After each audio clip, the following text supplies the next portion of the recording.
ఒక చిన్న size tea గిన్నెలో బెల్లం తాలికలు ఎలా తయారు చేసుకోవాలనేది చూపిస్తానండి. కొద్దిగా క్వాంటిటీలో ఒక కప్పున్నర వాటర్ ఫస్ట్ వేడి చేసుకొని అందులో కప్పు బియ్యం పిండి వేసుకొని ఫస్ట్ పెట్టుకోవాలండి. ఇలా ఉక్కిపోయిన తర్వాత బెల్లం తాలికలు అనేటివి రెడీ చేసుకోవాలి. మళ్ళీ తర్వాత ఒక కప్పున్నర నీళ్ళు అదే గిన్నెలో వేసుకుని బాగా మరిగించుకుని అందులోనే ఒక కప్ బెల్లం పొడి, అంటే నేను పౌడర్ వేసుకుంటున్నాను, మీరు బెల్లం వేసుకున్నా పర్వాలేదు. అలాగే యాలకుల పొడి వేసుకుని బాగా మరిగించుకోవాలి.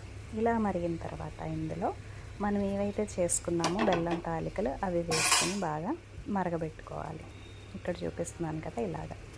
సో ఫస్ట్ అయితే బెల్లం తాలికలు వేసిన తర్వాత స్లో ఫ్లేమ్లోనే ఉంచాలండి, లేకపోతే విరిగిపోతాయి. చాలామంది కొబ్బరి తురుము వేస్తారు. నేనైతే చిన్న చిన్న ముక్కలుగా కట్ చేసుకున్నటువంటి కొబ్బరి ముక్కల్ని వేసాను. ఇంకొక పక్కన మళ్ళీ చిన్న టేబుల్ స్పూన్ నెయ్యిలో జీడిపప్పు కిస్మిస్ కూడా వేసుకుని ఫ్రై చేసుకుని పక్కన పెట్టుకున్నాను. ఇలాగా చిన్నగా ఫ్లేమ్లో పెట్టి ఉడకపెడితే ఏమవుతుందంటే తొందరగా విరిగిపోవన్నమాట, లేకపోతే విరిగిపోతాయి. సో ఇది బాగా ఉడికిపోయిన తర్వాత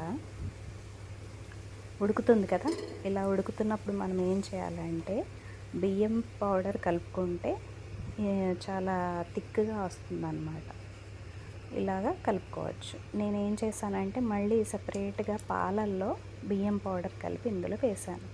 సో దీంతో మనకి ఏంటంటే ఆ చిక్కదనం అనేది వస్తుందన్నమాట. ఇక్కడ చూపిస్తున్నాను కదా ఇలాగా. ఇవి బాగా బాయిల్ అయిపోయి అనిపించుకుని మనం ఏదైతే తయారు చేసి పెట్టుకున్నామో జీడిపప్పు కిస్మిస్